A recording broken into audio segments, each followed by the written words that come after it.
Hi, this is Neil's Han Dynasty. How's it going this morning, this afternoon, or this evening? Please like, share, and subscribe. Buy some silver and some platinum and some crystallized osmium.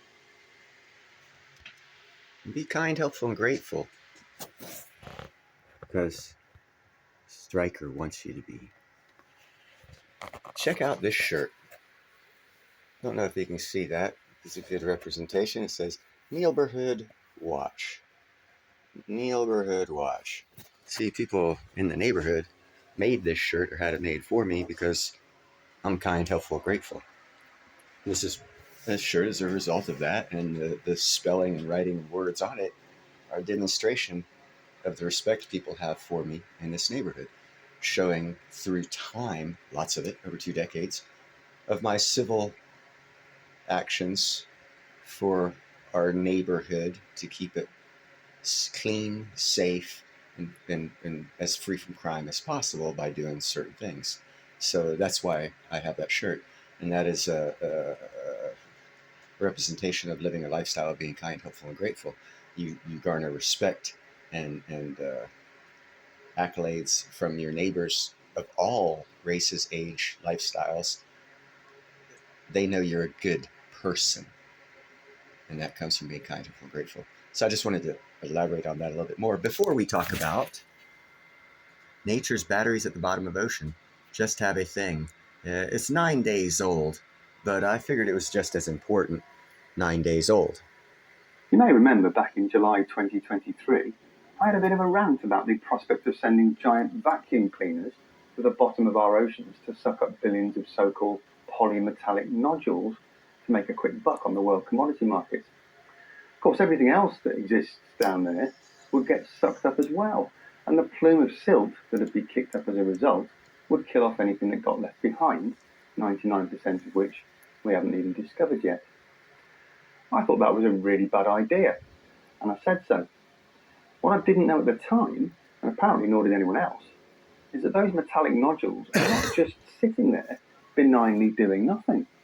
New research suggests that they could, in fact, be the main reason why an entire marine ecosystem exists in the deep at all. Bingo. Okay. Now we're getting to it. An entire marine ecosystem that we have not discovered is down there, and all we want to do is go down there and pick up some rocks for some cash and destroy, possibly a cascadian effect of destroying life under the water, which could actually lead to destroying life above the water. Greed, our economics, our way of thinking about economics has to change. And I believe we have a chance to make that happen, but the leadership we have probably won't allow it to. But we do need to change the way we look at making money and greed and the destruction of our planet so we can drive a Corvette on the planet we're destroying. Now, I'm not a tree hugger or any of that stuff. I understand things have to be happen. Trees have to be cut down, blah, blah, blah, blah, blah. But what I don't understand is why would we go to somewhere we've not gone before or made any scientific discoveries, uh, uh, life-changing chemicals, chemical processes, lots of things can be discovered. None of it's been even explored to be discovered, and we want to rape it of its resources for cash. I would suggest that would be suicidal. And if economics is the driving factor behind wanting to be suicidal, I suggest that we change the way we look at economics, the way we run economics, and the way we perceive greed, or at least put a tamper on it to not destroy the planet or possibly destroy the planet. Not that we will or won't, but the fact that we haven't researched anything down there leads me definitely a 100% to know that we don't know if it will or will not. So it's a chance. So are we going to roll the dice for cash for 20 people while the rest of the world suffers the consequence of those people getting that cash, and we lose a lot of research that could be life-saving, medical benefits and everything else? Because that's where, if you go down the rainforest, you find a lot of our scientific and medical research comes from actual living creatures that we plants, animals that we discover, and we come up with chemical combinations that are life-saving drugs. But we only do that by research. Then we cut the forest down. See, what we're doing here is we're going down underneath the water, wanting to strip it of all its cash without doing any research and taking advantage of any life-saving chemical processes or biological processes that could advance humanity on this planet. So I'm totally in agreement with not touching that until after we do research and see what kind of damage and how extensive the damage would be by raping an ecosystem that we've never known about, just discovered, and instantly want to rape for cash. That's just insane. And anyone who thinks that's a good idea, obviously we need to change the definition of insanity, because that is insane to the base premise. No scientist should even think about agreeing with that. But let's go on with the story and continue with not me ranting. And removing them could be as devastating to life down there as sucking oxygen out of the atmosphere would be to life on terrestrial Earth. So we should have a think about that, shouldn't we? Giving full credit to this guy. I'm not plagiarizing. I'm welcome to just have a think. The timing of that original video was deliberately scheduled to come out ahead of a crucial vote at a secretive organisation called the International Seabed Authority, or ISA, on whether to allow large mining companies to go ahead and send their machines down to the depths. If you missed that first video, then you can click up there somewhere to jump back and get the full explanation. But here's a potted version. In many parts of our deep oceans, at depths of more than 4,000 metres or 13,000 feet, there are billions, possibly even trillions, of these polymetallic nodules, which were created as a result of a natural process called precipitation, where minerals that were either dissolved in the water or which made up part of the ocean floor gradually clumped together over millions of years to form these sort of golf ball-sized lumps containing... Okay. That's exactly how asteroids are formed after a supernova or a planet collision, or even asteroids colliding or with planets or themselves. They start off real small and congeal together and become bigger through millennia, even could become planets. Same process. Very scientific worthy. Greatly sought after elements like manganese, cobalt, and nickel, which are, of course, used in all sorts of industrial applications and millions of lithium-ion batteries. The largest concentration is in a region called the Clarion-Clipperton Zone, or CCZ, located up here in the Pacific between Hawaii and Mexico. Just that one area alone covers 6 million square kilometres, or 2.3 million square miles. That's more than 10 times the size of France. Hold on a second. By the way, let's see, what time are we at here? We are at 2:30. Okay. This right here, America just expanded our territory to the North American continental shelf, which covers most all of that. So America actually owns the rights legally to this. I did a video on the land grab that America just did, and the land grab was the continental. We claimed ownership of the North American continental shelf because we own most of this as America. We took the continental shelf, which runs down here, the North American continental shelf, and we claimed all of that undersea. If you go back, I don't know how to put the thing on the top like he did to go back and check out my other videos, but I did do a video that showed the exact map of the land mass that America grabbed. It's like 4 months old, and this is only 9 days old. So that means America already knew all about this things down here. We did the land grab. No one else in the world gave a crap about it because it was 2 miles underwater and it's never been explored. So we took advantage of the timing, and we did the land grab, and now it's all United States property. All of this belongs to the United States. This out here and this out here belongs to some other countries who want to claim it. But as far as that goes, that's America. There's no real economic incentive or technological capability to go down to such uncharted depths to collect these things.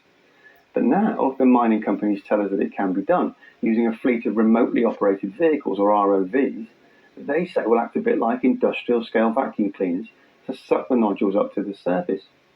In the run-up to the historic ISA decision last year, the marine mining companies insisted that there's no place for what they regarded as naive idealism and that deep sea mining could reduce the amount of terrestrial mining that currently takes place with all the environmental damage that those industries cause. They claimed their mining activities would cause no significant harm to life in the deep oceans, and that the minerals they collected would play a crucial role in the so-called green transition. But marine scientists, ecologists, and environmentalists all over the world pointed out research that showed that sea life, from tiny seabed worms up to much larger organisms like sea sponges and deep sea octopus, rely on the nodules as an important part of their habitat. Longer-term studies on deep sea beds where mining has been trialled found that even after more than 30 years, ecosystems show little or no recovery at all from what to deep sea marine life must feel like a Category 5 hurricane.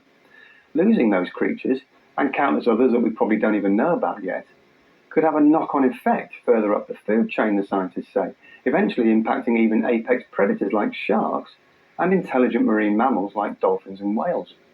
So ahead of the ISA decision, 700 international scientists and marine policy experts signed a petition calling for a 10-year moratorium on deep-sea mining to allow for a much more in-depth and genuinely independent research program Brilliant into its idea. potential impacts. Companies like Volvo, VW, BMW, and Renault backed the 10-year moratorium. Big tech corporations like Microsoft, Philips, Google, and Samsung expressed their opposition to any form of deep-sea mining and publicly committed not to purchase minerals from the deep-sea bed. And nations including Chile, New Zealand, Germany, Canada, and France, and the European Commission all called for a precautionary pause or even a complete ban on deep-sea mining. As a result of all that campaigning, the ISA committee missed their 2023 deadline to finalise and adopt deep seabed mining regulations, and instead announced that they'd be working on a regulatory framework with a view to adopt in 2025, and stressed that mining should not go ahead until that framework had been fully agreed. And if this latest research paper is anything to go by, thank goodness they did. It's a great title, don't you think? We've got dark matter and dark energy out in space, which nobody's yet been able to properly define, and now apparently we've got dark oxygen going on in the deepest parts of our ocean, which according to the deep sea ecologist Andrew Sweetman and his research team, is somehow being produced despite the total absence of sunlight and photosynthesis. The study was carried out in that Clarion-Clipperton zone that I mentioned earlier, which is where the number of polymetallic nodules... Okay, first off, that scientific discovery on its own, oxygen being created without photosynthesis, changes biology as we have been taught it. So the knowledge gained just from that one discovery should change after science is done on it, the way children are taught in school around the world about biology. I remember my 7th grade biology teacher, God rest her soul, Miss McQuarrie, still remember drumming into my head about photosynthesis occurs from light, water, and plants that creates oxygen and life and all this other stuff. Now has been proven scientifically inaccurate. So stuff I learned as a child in school has now been proven wrong because we got one scientist down there looking at one thing that changed science as we know it. Photosynthesis is now no longer the only way oxygen is created. That changes the whole concept of humanity on this planet. The technological and scientific advancements made off of that would be far exceed stripping the ocean of that right off the bat. So ocean mining, out. 100%. I am totally an advocate for no ocean mining, and this right here is scientific proof that there is more good in not mining and actually researching. Is most concentrated. A previous study that Sweetman had been involved with in 2013 had been designed to measure how much oxygen was consumed by all the organisms that exist at the deepest depths, something the science bods call sediment community oxygen consumption, or SCOC. Enclosed chambers were set up on the seabed to surround whatever sea life was there and measure how quickly the oxygen levels inside the chambers would decrease as the wee beasties used it all up. The trouble was, all the data showed that oxygen levels were not going down as expected, but were actually increasing. That's clearly an instrument error, thought Sweetman, so he sent the kit back to the manufacturers to get it fixed and properly calibrated. Then he tried again and got exactly the same result. And that cycle of testing and recalibrating kept on going for another 5 years or so, and the results were always the same. So eventually Sweetman gave up and assumed there was something fundamentally flawed either in the equipment itself or in his experimentation methods. Now, see, the odd thing about that is a scientist, 8 years college, brilliant man, figured the computers and the technology was wrong because of the way he was taught. What he discovered was impossible. So he discounted it for 5 years.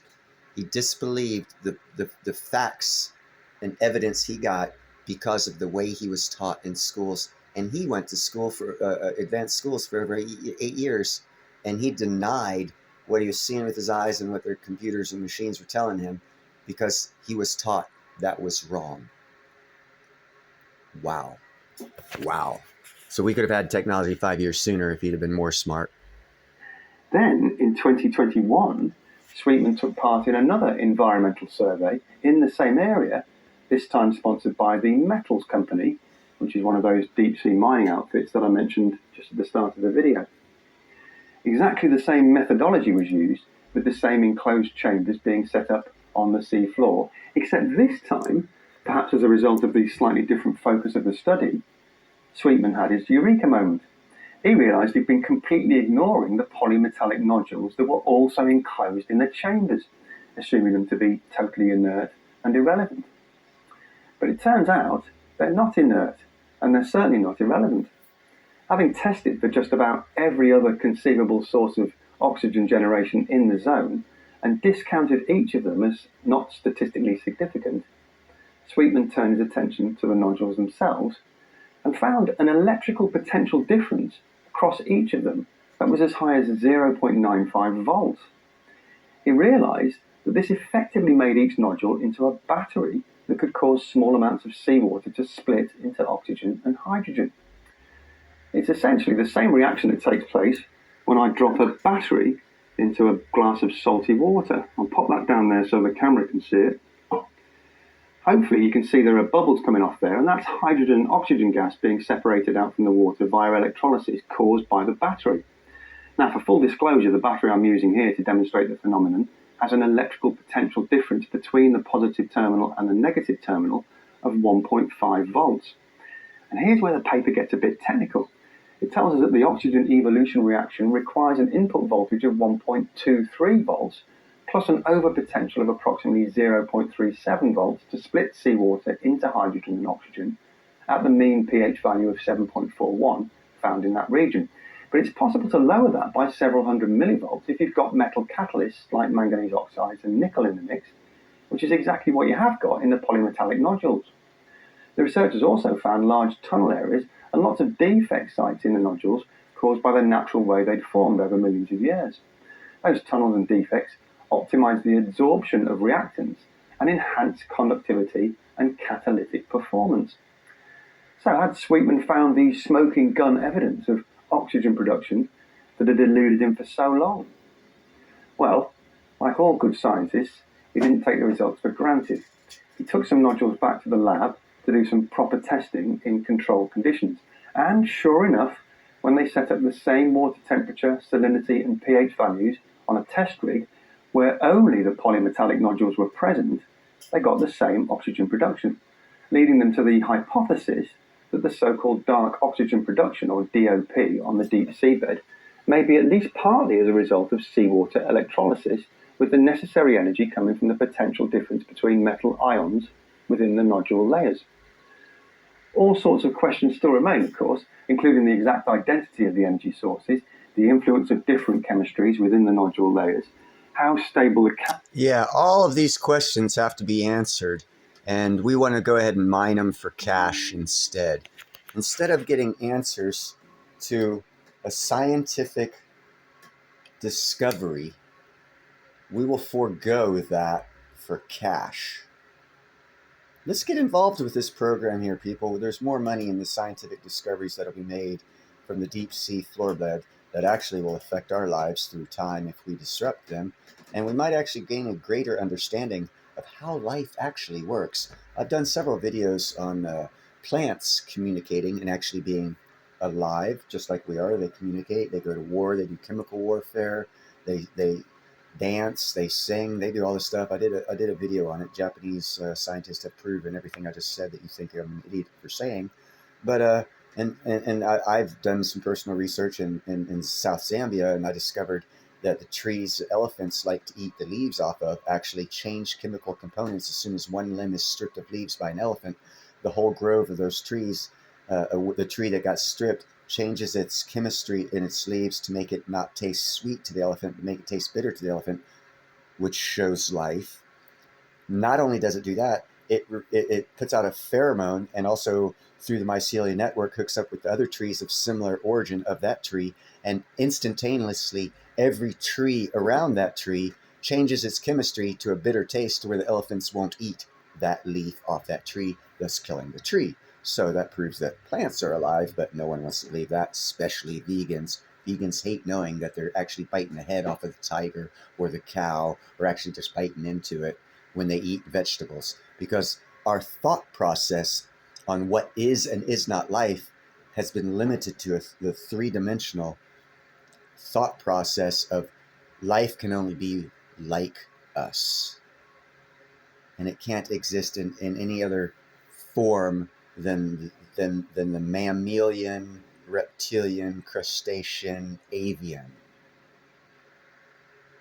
Rocks seem to be doing a pretty good job of proving us wrong, and there are other things out there. Plants proving us wrong. Fungi are proving us wrong. So as our knowledge gains in science, we should change and evolve, and that has not been happening in our society due to greed. Hopefully we can get over that and get to some real scientific fundamental changes that can change and alter the way we live our lives and perceive life, therefore interact with life more properly, and therefore have a better life. A lot to conceive there. But anyhow, if you made it this far in the video, you're as crazy as I am, because I made it this far in the video too. Peace out.